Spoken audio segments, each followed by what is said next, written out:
El blanco en invierno. Qué lindo, Se queda ¿no? soñado. Sí, me estoy viendo que sigo en el avión. Yo me veo la cara cuando estoy con ustedes, porque si no tengo lejos el El y monitor. estoy así medio china, ¿viste? Cuando todavía no se abren los ojos. Ah, Sí. ¿todavía? Te juro. Sí. Sí, todavía estoy como con el jet lag y todo eso. ¿Cómo están ustedes? Bien, bien. Bueno, no se te notó nada. Gracias. Estamos todos con el mismo Gracias. objetivo, ¿no? Que es tratar de ponerle algún viso de optimismo a una situación que se sigue viendo muy oscura, ¿no? Que es lo que pasa en Venezuela. Sí. La verdad no parece, por más que haya reuniones en la OEA, por más que líderes opositores que uno no esperaba que convaliden el fraude electoral, estén alzando la voz. Si querés, María Laura, nos está diciendo nuestra productora que está hablando en este momento María Corina Mallado, otra vez desde Venezuela. Esto sucede sí, ahora, ¿eh? Sí, la vimos en la protesta.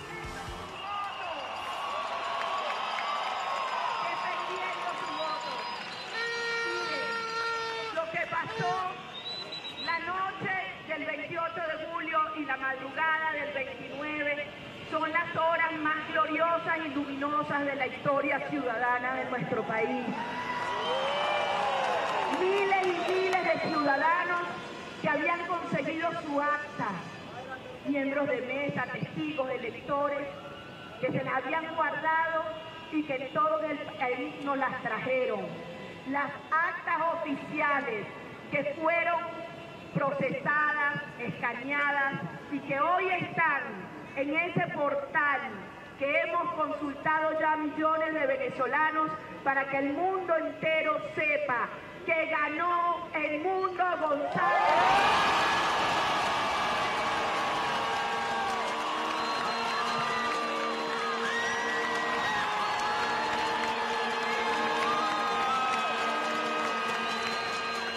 Qué coraje, ¿no? Es muy importante que ella esté acá ahora, es una gran señal, es una muy buena señal. Eso Sí, dicen y también todos. me da la sensación, no lo sabemos, y ojalá no haya más denuncias vinculadas con la violencia, con las muertes, con los heridos, que se ha perdido un poco el miedo. Mira, yo estuve 2 veces en Caracas cubriendo como periodista y la verdad que la situación de violencia política en las calles era palpable, me tocó verla, vivirla, y me da la sensación de que se perdió un poco el miedo. Cuando ayer veía también cómo llegaban venezolanos espontáneamente a la embajada argentina, tratando de hacer una suerte de cordón para evitar alguna situación peor.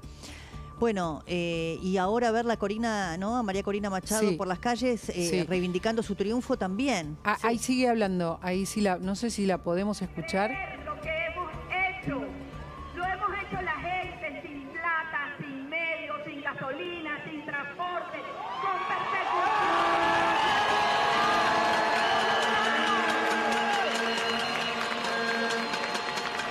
Ustedes confiaron en nosotros y ahora les pedimos que confíen. Así como ganamos, vamos a cobrar. Después de cobrar, nos va a tocar celebrar.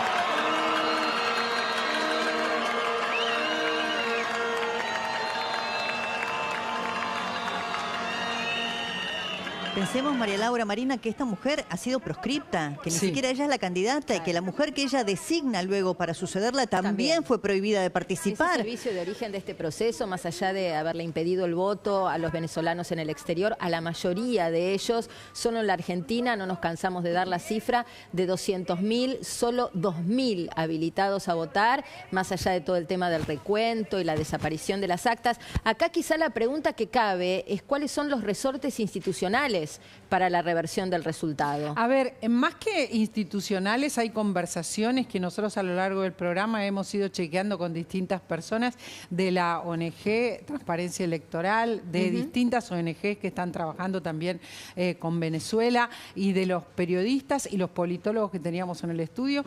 Y hay conversaciones bastante fuertes, insistentes y avanzadas en algunos países con dirigentes del gobierno o del chavismo, de distintas internas que tiene el chavismo. Estamos hablando de los países que están prácticamente en silencio, solamente exigiendo que muestren las actas y que no hablan todavía de fraude, sino que piden que haya transparencia y sospechan sobre esto. Y estamos hablando de quienes fueron tan, digamos, por lo menos tolerantes con Sí. Maduro, los gobiernos de Colombia, el gobierno de México Lula. y el gobierno de Brasil.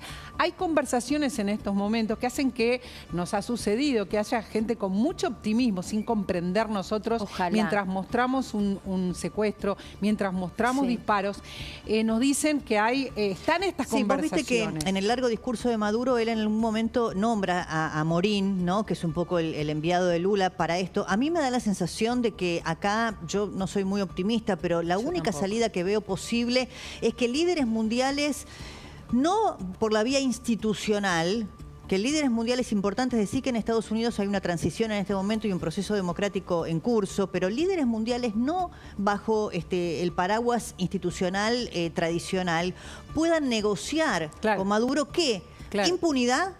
Sí. Y alguna cuestión económica. Ayer lo decía claramente con nosotras Pilar Raola, este hombre si deja el poder, ¿va preso Exacto. o termina cobijado Exacto. bajo alguno de sus amigos Exacto. en Irán, en Rusia o en China? Pero y de además eso hay se que trata. garantizarle los recursos, el robo que ha habido, el saqueo durante tantas décadas en Venezuela, Sí. la asociación con el narcoterrorismo, y hay muchos intereses económicos Sí. en juego. Y De tal vez eso, otra- de eso se tratan las conversaciones que se tienen ahora, de crear una suerte de salvoconducto para estas personas para que no tengan directamente la cárcel, que es lo que merecen, ¿no? Sí, Que sí, pueda claro. hacerse esta transición de este modo. De esto se Una suerte de tratarían las amnistía. conversaciones, por lo menos en curso. El silencio de estos países Sí. es lo que hace que haya cierto optimismo en el ámbito internacional. Yo le tengo más fe a la interna política venezolana, a que surjan sectores dentro de lo que hasta ahora se conoce como el madurismo, que entiendan que Pero esta son situación esos. es inviable. Son esos. Más fe a eso que a los organismos No, multilaterales. es que no. Estamos sí, hablando de otra gestiones de cosa. buena voluntad. Yo entendí perfectamente lo No, que no, no, dijiste, pero María. los que tienen las Pero conversaciones si no se son quiebra el estos. madurismo,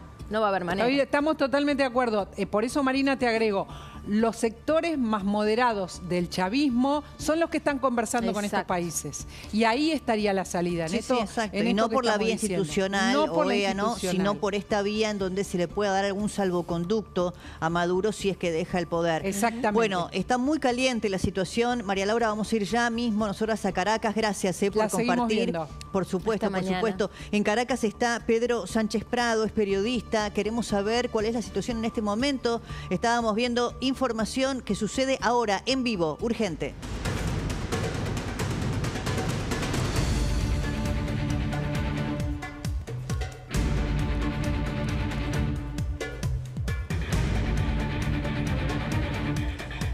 Pedro, te escuchamos. Contanos, por favor, cuál es la situación. Pedro Sánchez Prado está en Venezuela en este momento, en Caracas.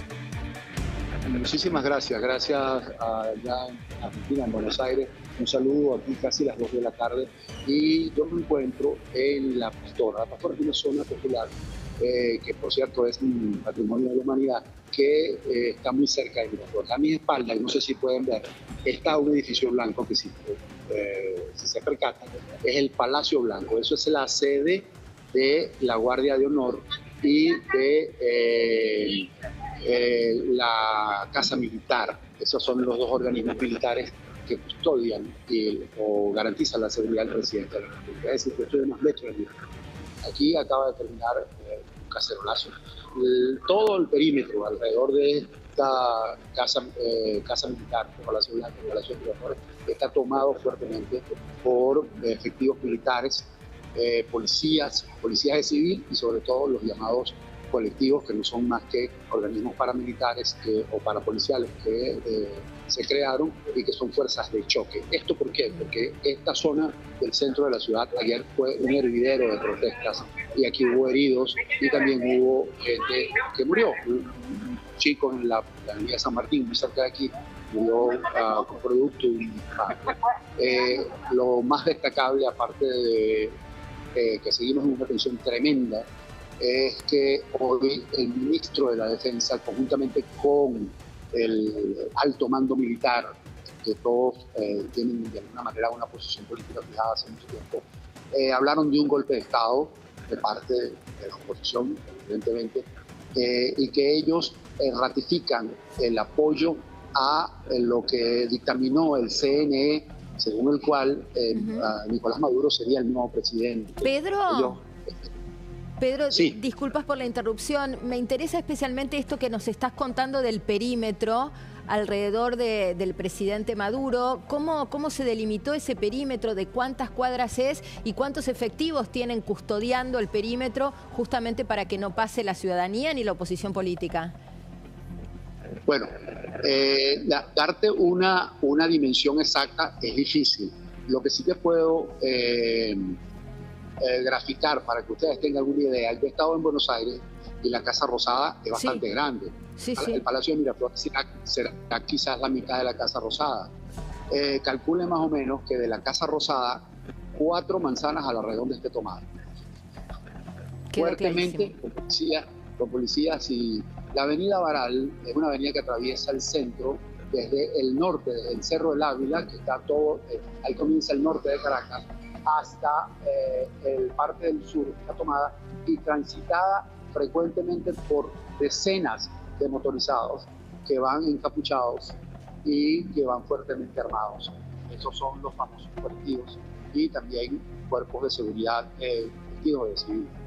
La custodia es como cuando hubo, o similar, como cuando hubo el golpe de Estado contra Hugo Chávez en 2002 y él regresó. Cuando él regresó, la custodia alrededor del Palacio Miraflores era más o menos similar a él. Pedro, si querés, anda desplazándote un poquito para que nosotras podamos ver el sitio precisamente que nos estás describiendo.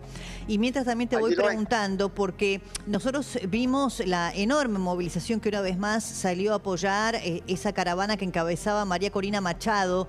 Y mi pregunta es si también se está dando, o si bajan de los cerros eventualmente, partidarios de Maduro, y si puede haber algún tipo de confrontación en las calles de esas dos fuerzas, o eso no está sucediendo, las calles están solamente tomadas por opositores al régimen.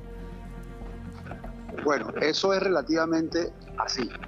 Y te digo relativamente porque aquí en el centro hoy no ha habido, y por lo menos la que yo haya visto, no ha habido la actividad de alteración que hubo el día de ayer. Tampoco ha habido ningún tipo de enfrentamiento, porque enfrentamiento entre fuerzas políticas, digo, porque del lado opositor se han centrado hacia zonas como donde estaba ahorita María Corina Machado, que es el este de la ciudad, y el oficialismo está convocando para una movilización hoy, pero primero me llama la atención que esa movilización estaba fijada para las 10 de la mañana, son las 2 y no ha habido esa movilización, pero entiendo que eso no se ha... Ajá. Antes de despedirte, te pedimos si podés dar vuelta a la cámara, quizá para hacer un paneo de lo que es ese perímetro. Se ve desértico el lugar en el que estás. Ahí recién vemos algunas personas, pero realmente hay muy poco movimiento, y nos gustaría que nos hagas una comparativa respecto de una situación de normalidad. ¿Cómo son esas calles cuando no hay un cerco perimetral para defender a Maduro? Mucho más activas. La gente ha tenido el temor y el temor que lógicamente influye en una situación de inestabilidad, una situación de preocupación como hay. La gente prefirió quedarse en su casa. Los comercios están por el centro, por ejemplo, bastante cerrados. Hay reservas, hay inquietud, y bueno, el tiempo dirá cómo se irá manejando todo esto, pero generalmente estas calles están bastante activas. Esto es una zona popular y aquí la vida fluye con mucha actividad. Perfecto, Pedro. Bueno, vamos a retomar el contacto cuando haya movimiento desde allí. Nos impacta esta información que nos dabas sobre este perímetro de 4 cuadras, 4 manzanas a la redonda sobre el presidente Maduro. Gracias por el contacto. Gracias y saludos a Buenos Aires. Muchísimas gracias. Bueno, seguimos aquí, estamos también con nuestros invitados. Está Elvis Manuel Urbina Vera, que es abogado y presidente de Primero Justicia Argentina, a quien le damos la bienvenida. Lo mismo que a Maricel Carreño, que es representante del enlace electoral del Comando de la Unidad en Argentina. Gracias a ambos por estar aquí. Bueno, pedirles las últimas novedades, ¿no? Estamos todos muy expectantes porque hasta ahora en las calles de Caracas se ha visto cómo María Corina Machado sigue movilizando la ciudadanía en contra del resultado fraudulento de las elecciones, y al mismo tiempo, bueno, la comunidad internacional que parece intentar alinearse detrás del pedido a Maduro para que muestre efectivamente las actas. ¿Qué puede pasar? Comienzo por vos, Maricel. Normalmente sabíamos este escenario. Sabíamos que me iban a suceder muchas cosas, a pesar de que sabemos este escenario, el golpe de cuando anuncian a Maduro fue bastante difícil. La reacción que tuvimos, porque estamos en la embajada, fue ver mucha frustración y mucha rabia de todos los que estaban allí. Cuando empezamos un proceso a las 4 de la mañana, que para nosotros era un festival electoral, una feria electoral. Y esos resultados, bueno, generó muchas frustraciones. Ahorita, en ese momento hubo un silencio que duró hasta las 10 de la mañana, ya cuando María Corina empezó a decir que vamos a recolectar las actas, que ya tenemos las actas, que ya sabemos los resultados. Y hoy podemos decir presidente González, porque es el presidente. Ya no podemos hablar del 72% de las actas, hablamos de un 80%. O sea, Lo que ya pasa es que cómo se hace para que el resultado de esas actas, que es el resultado de las urnas y de la voluntad popular, se traduzca institucionalmente en la presidencia de González Urrutia. ¿Cómo se hace? ¿Cuáles son los mecanismos? Sabemos que tenemos todos los poderes secuestrados, pero hay que intentarlo. A mucha diferencia de otros procesos, no se ve las actas. Hoy tenemos las actas, y como te especifico, ayer se dijo un pronunciamiento de 72%, hoy tenemos 80%. O sea que esos 6.200.000 siguen sumando y van a seguir sumando. Y tengan la certeza de que, como lo dice María Corina, vamos a llegar hasta el final. No, además, esas actas... Maricel, vos pensás que esto que venimos diciendo desde ayer, que no hayan votado prácticamente ninguno de los venezolanos en el exterior, que son más de 6 millones, bueno, ahí ya estamos hablando de una elección que podría torcerse todavía más en favor de la oposición, ¿no? Totalmente de acuerdo en ese planteamiento. Mira, nosotros hicimos todo lo posible para que en el consulado de acá en Argentina se aperturara el proceso electoral. Fue un proceso difícil, todos ustedes lo vieron, lo vivieron. Requisitos como el pasaporte vigente. A la hora de votar, muchas personas se acercó con el pasaporte. Le dijeron, no, el pasaporte no es permitido. Pero para inscribirte sí era obligatorio tener el pasaporte, algo totalmente absurdo. Sí, entonces, no, la idea era no dejarlos votar porque se sabe que prácticamente la totalidad de los venezolanos que están fuera del país quieren un cambio. Elis. Bueno, muchísimas gracias nuevamente por la invitación acá al programa. Creo que una ventana nuevamente para que los venezolanos podamos expresarnos. Sabemos los límites que tenemos en Venezuela a nivel comunicacional. Y yo creo que en esta elección hay muchísima diferencia a la del 2013. Creo que hay 3 puntos que son muy importantes para hacer énfasis. En este caso, el primero creo que es la voluntad popular y creo que lo estamos viendo expresado en las calles de Venezuela, sin duda alguna, donde antes de repente en zonas populares la gente no salía a protestar o a estar en contra del... ¿Se perdió el miedo? Porque yo te digo, hace algunos años ya que no voy, pero estuve en 2 oportunidades en Venezuela, en Caracas, cubriendo procesos electorales y había miedo, o sea, realmente, ¿no? Y había violencia en las calles. ¿Vos decís que ahora se perdió ese miedo, que los opositores al régimen están allí, están manifestándose? Me parece sin duda alguna que el miedo se perdió en Venezuela. Débora, creo que la gente está cansada de un régimen en donde un salario en Venezuela es de 3 a 4, 5 dólares, donde la gente tiene que hacer filas o no consigue medicamentos, donde la gente muere por inseguridad, donde no consigue empleo, donde son más de 8 millones de venezolanos que han salido del país, o sea, donde las familias se han aquebrajado. Creo que el venezolano no tiene más nada que perder y creo que esta oportunidad es única, a diferencia del 2013 en donde teníamos un país dividido mitad y mitad. Claro. Creo que esta contundente elección da un marco para poder respaldar a nivel de la voluntad popular. ¿Y dónde ven el haz de esperanza? Es decir, en una interna dentro del chavismo, en parte de la cúpula de las Fuerzas Armadas y de Seguridad, en la comunidad internacional, en los países de filiación ideológica, vamos a decir socialista, pero que no adhieren a la no transparencia de este proceso. ¿Por dónde puede venir la salida? Por eso decía, creo que hay 3 caminos que son muy importantes. En este caso, la voluntad popular, la gente en las calles que tiene que seguir haciendo presión, tiene que seguir protestando, que el régimen se sienta presionado. Esto antes no ocurría, sino simplemente en algunos sectores capaz de la capital, de Caracas. ¿Dónde es que estamos viendo cuando tiraron una de las estatuas de Chávez? Sé que no es en Caracas precisamente. No, eso fue en Falcón. Yo soy de la isla de Margarita. En la isla de Margarita, en Benetur, cerca también está una estatua de Chávez y también hicieron lo mismo. Como decía mi compañero, nos robaron tanto, nos robaron todo, que ya no tenemos miedo. Porque lo la vemos verdad que diariamente en las y es muy Sí. impresionante, Y ¿no? remite Sí. a las imágenes de las caídas de los regímenes Sí, socialistas y de la Unión Soviética. y son muy protegidas. de Y lo Saddam impresionante Hussein es que incluso. son protegidas. La tienen custodiada con policías, con militares 24 horas para que esto no sucediera. Y se logró. Y esta es la voluntad. Y que no sigan jugando contra la voluntad del pueblo. Porque el pueblo reaccionó. Había un silencio, pero a partir de las 10 de la mañana reaccionó. En todos los estados de Venezuela reaccionó y van a seguir reaccionando. ¿Por qué? Porque la voluntad de esos votos no lo pueden callar. Y Lamentablemente supongo no también, lo pueden Eli, callar. que el liderazgo de María Corina Machado ha sido muy importante, porque recién la veíamos en la caravana y comentábamos con Marina, bueno, piensen que esta mujer que aún hoy está proclamando el triunfo opositor, ni siquiera ha sido la candidata.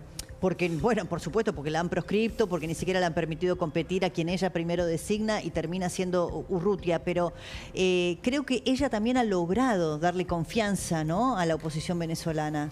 Me parece que la conducción de María Corina Machado y ese liderazgo que resaltas es muy importante. Obviamente ha sido legitimado por un proceso de elecciones primarias en Venezuela, donde obviamente, bueno, otros candidatos de la oposición también hicieron parte. Ella, obviamente, con una contundente mayoría de la población venezolana, ha demostrado que puede ser la mujer que logre la libertad en Venezuela, que más allá de eso, de las trabas electorales o legales que ha impuesto el gobierno, ella ha seguido y ha seguido avanzando, digamos, en cada uno de esos escalones. Como mencionaban ustedes, entre esas primeras opciones era la señora Corina Lloris, luego está Edmundo, que capaz no era un candidato principal, y bueno, ahí está y sigue dando la cara. Creo que es muy importante los siguientes pasos, en este caso que tome María Corina. Desde mi punto de vista, creo que es ese segundo punto importante, la dirigencia nacional, en este caso María Corina, los puntos o el camino a tomar en este caso. Me parece que es muy importante que se haga valer la voluntad del pueblo respecto a las actas electorales, que se pueda demostrar con los números exactos, porque los que hemos trabajado en procesos electorales sabemos que la máquina, al emitir un acta, luego al momento de hacer escrutinio te dan exacto los números, Sí, y sí, por claro. algo Y hay una sabemos memoria que también. tal Sí. cual el gobierno sabe que no quieren mostrar esos números, esos resultados, porque esta vez no le dan, a diferencia de otros procesos electorales donde ellos tenían, con toda sinceridad, tenían muchísima gente y capaz, más allá del abuso de poder como una institución, como un Estado, pero lo tenían. Sí, Esta tal vez cual. es imposible que nos puedan ganar electoralmente. Tal cual. Bueno, y si les parece, estamos frente a una dictadura que se endurece justamente a sabiendas de su propia debilidad, y Jean Libares preparó un informe que tiene que ver con los arrestados, los heridos y los muertos en las últimas horas. Jean, si te Exactamente. parece, compartimos la información. Sí, Marina, muy buenas tardes para todos, y les voy a pedir que me acompañen a la pantalla para poder mostrar y reflejar en números lo que está pasando hoy en Venezuela. 6 muertos, 132 detenidos y más de 700 heridos. El foro penal, sí, que como ven ustedes, parte del último corte de las 10 de la mañana, habla de esto, de 132 arrestos, 6 asesinatos, 2 son menores de edad, y aquí está discriminado. En la región de Anzoátegui, de Aragua, Barinas, Carabobo, el departamento Capital, La Guaira, Laira, Mérida, entre otros, para que ustedes vean desglosado lo que está pasando en este momento. Recién ustedes veían imágenes en vivo, seguramente vamos a seguir reproduciendo lo que es, a partir de las 11 de la mañana, el movimiento de Corina Machado, pero también hay gente de Chávez dispersada. Vamos a mostrar un mapa para que ustedes tomen contexto de lo que está pasando en la región de Venezuela. Y aquí está Caracas, y ustedes ven el foco de dónde se están desarrollando ahora. Zulia, Yaracuy, Caracas y Aragua son a esta hora la región más importante donde se están desarrollando estas manifestaciones. Lo más duro y lo más difícil, recién lo decían ustedes y también los doctores invitados, son los fallecidos. Sí. 2 menores de edad, sí, que han fallecido en las últimas horas. Y además también, para que ustedes tomen contexto, vamos a volver a mostrar el número que impacta, ¿sí? 6 asesinatos. Así lo describen las autoridades del Foro Penal, ¿sí? En Venezuela, en este momento, esto se va actualizando con el correr de las horas. 132 detenidos y, lo más importante, más de 700 heridos. En este momento, en gran parte de Venezuela se vive algo que no se vivía históricamente. En los poblados más precarios, en los lugares más pequeños, la gente está en la calle. Y así lo reflejan. Hasta el momento, insisto, lamentablemente tenemos que decir 6 personas fallecidas, con un foco de tensión en Caracas, y principalmente, ya lo voy a lo particular, con el costado argentino, porque en este momento la embajada argentina-venezolana, que está allí en tierra venezolana, tiene cortado el suministro eléctrico, le van a cortar el agua, Y los diplomáticos de carrera, que son 6, ¿sí? El señor Angiorati es el encargado de negocios, no tiene embajador en la Argentina. Exacto. Tienen 72 horas para abandonarla. ¿Qué sucede? Estuvimos hablando con Inés Capdevila, que en un instante va a estar aquí con nosotros, pero nos ratificaba esto. Nicolás Maduro y su fuerza militar no puede ingresar porque la embajada es territorio argentino. Claro. Claro, por supuesto. Y hay también asilados políticos, ¿no? Que Como ven por aquí, ellos se teme. Ahí tenemos un tuit para compartir. Pedro Jan. Urruchurtu Nocelli, quien es el que ya desde ayer comenzaba a decir: tenemos policía militar, tenemos encapuchados en la puerta de la embajada, a ver si nos quieren irrumpir. Bueno, decía urgente, funcionarios de la Corpoelec, ¿sí? Del suministro eléctrico, acaban de cortar el suministro eléctrico en la residencia de la embajada argentina en Caracas, donde nos encontramos los 6 asilados del equipo de campaña de María Corina Machado y Edmundo González. Claro, además Urrutia. vos pensás que la idea también del tema de la electricidad o la conectividad es que una particularidad de estas dictaduras modernas, digamos, es que desde dentro, ayer mismo se estaba transmitiendo prácticamente en directo a través de redes sociales lo que estaba sucediendo y las atrocidades que se cometían. A propósito de lo que vos decís, a mí me impactó, yo no tengo ningún tipo de expectativa respecto a lo que pueda hacer la OEA, sé que el gobierno está enviando a Diana Mondino a participar allí, pero igualmente me impacta que el comunicado de la OEA diga: a lo largo de todo este proceso electoral se vio la aplicación por parte del régimen venezolano de su esquema represivo, complementado por acciones tendientes a distorsionar completamente el resultado electoral y haciendo que ese resultado quedara a disposición de la manipulación más aberrante, la misma que continúa hasta el día de la fecha. La peor forma de represión, a propósito de lo que nos mostraba Jan, de la cantidad de heridos y muertos, la peor forma de represión, dice, la más vil, es impedirle al pueblo soluciones a través de las elecciones. Bueno, obviamente que la OEA emite este comunicado que es realmente muy duro y contundente. Decíamos que uno no le pone demasiada expectativa por los antecedentes que hay en la región. Podemos citar también el caso de Nicaragua, en donde el proceso electoral que consagró una vez más la continuidad de Ortega y de Murillo fue objetado por la OEA, y allí siguen los dictadores con toda la oposición encarcelada, torturada, proscripta, etcétera. De todos modos, bueno, pareciera haber esta vez una fuerza de muchos países que están diciendo: este no es el camino.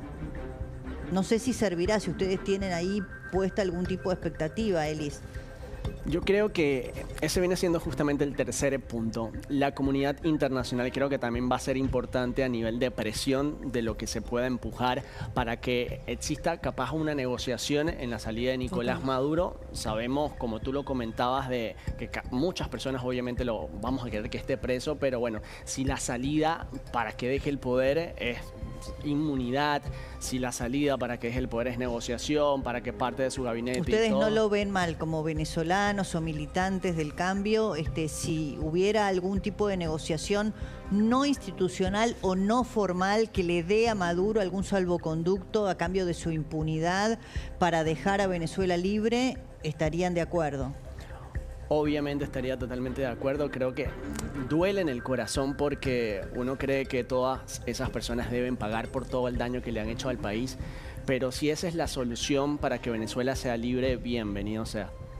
Si les parece, vamos a compartir un corte que tiene que ver con la posición del ejército, ¿no? Que es tan importante. El control de las Fuerzas Armadas es importante en el sostenimiento de la dictadura de Maduro y en este sentido hubo un pronunciamiento, Maxi. Sí, hoy justamente hablaba la cabeza del ejército venezolano. Vos antes marcabas, ¿no? Tiene que haber un quiebre en el mismo seno del chavismo para que se produzca justamente la salida, y esta es una de las patas más importantes. En algún momento se ha dado una interna, hoy parece que está cerradamente detrás de Maduro.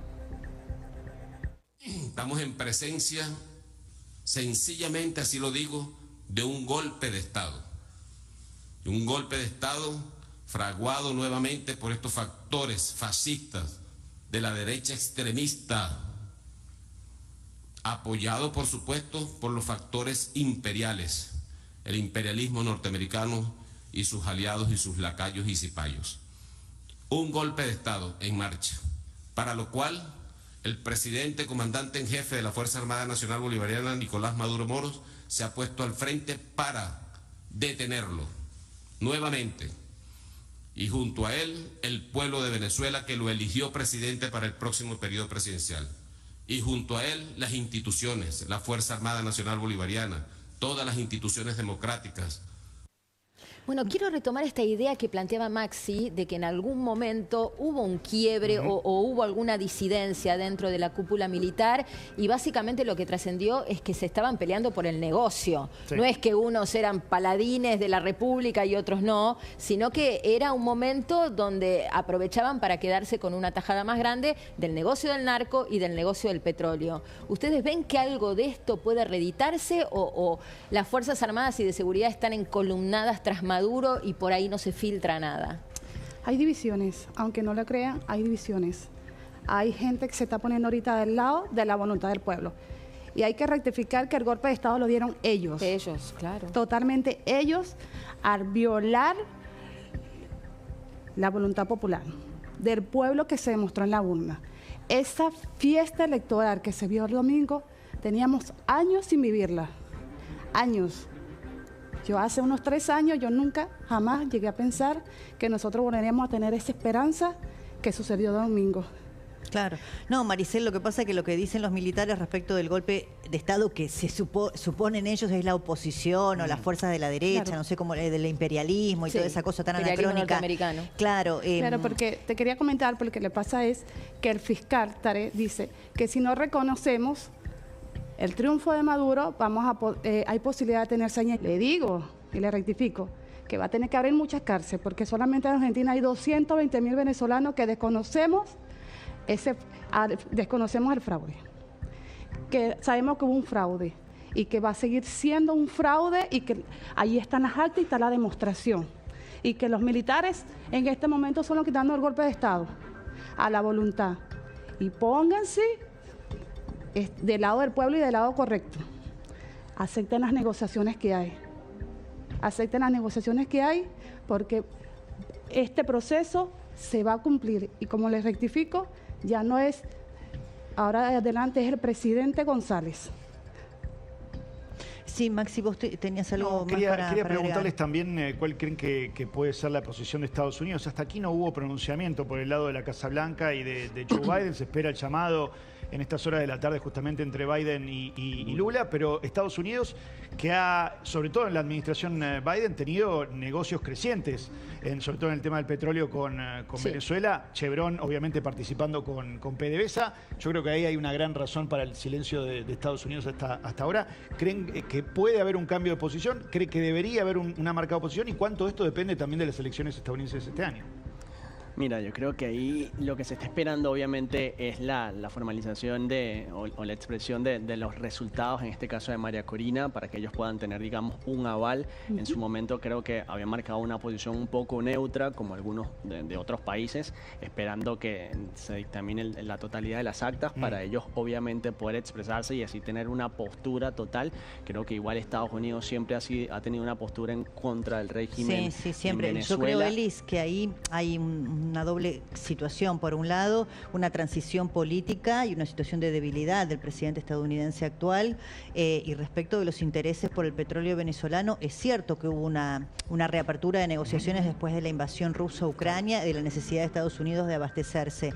Pero eso nunca fue un obstáculo para que Estados Unidos jugara fuerte en contra de la dictadura venezolana.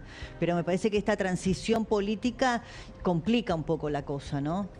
Bueno, hace cuestión de un mes, ¿no? En medio de la previa a la campaña, medios estadounidenses muy respetables, el Washington Post, el New York Times, daban cuenta de informes de la Casa Blanca que decían que básicamente Maduro no iba a ceder el poder y que independientemente la condición económica para ellos podía ser positiva y hasta rentable en función de ciertas variantes internacionales, por ejemplo, el crecimiento del precio del crudo y una mejor situación también de los venezolanos en temas económicos que se había visto en el último tramo de la campaña. De todas maneras, la posición de la ciudadanía ha sido clara, ¿no? En contra del régimen. No, y bueno, y la violencia. La violencia. Sí. Compartimos algunas iemanes que tienen que ver con la acción de fuerzas paramilitares contra los ciudadanos opositores. Quieren un palazo los colectivos. 29. Esto es Coro, 30, al noroeste de Venezuela. Los colectivos en el sector Los Platos arremetieron contra todo. La señora va herida en la pierna. Allí está la ciudad de Falcón, donde derribaron una de las 5 estatuas de Hugo Chávez en Venezuela. Y es muy impactante también ver o naturalizar el accionar de fuerzas paramilitares, que la verdad es de una absoluta irregularidad, está contraria a la lógica de cualquier Estado de Derecho y es injustificable que existan, ¿no? Bueno, que también existen los centros clandestinos de detención, el Helicoide, claro, por ejemplo, o el SEBIN. Y hace años que hablamos de eso. Eso es lo que duele, porque hace cuántos años que estamos nosotros escuchando a los venezolanos denunciar esto frente, bueno, a la inacción del mundo, ¿no? Por eso, por ahí también, bueno, así hincapié, hace ratito vi que mostraron algunas cifras de lo que era el foro penal. Desde 2014 hasta la actualidad, aproximadamente más de 15.000 detenciones por asuntos o por protestas políticas en Venezuela, de los cuales de esos aún 9.000 han tenido, digamos, alguna trascendencia por su restricción de libertad a algunos de los venezolanos. Desde el proceso de la campaña, actualmente desde enero hasta la presente fecha del proceso, aproximadamente unos 150 personas fueron detenidas. Durante el proceso electoral unas 45 personas. Esto que mostrabas tú del Helicoide, que había sido diseñado como un shopping, como un centro comercial, terminó siendo lo que es una prisión enorme de tortura a muchísimos venezolanos o presos políticos. Sí, a disidentes. Danos un segundito, Elis, que vamos con una información urgente.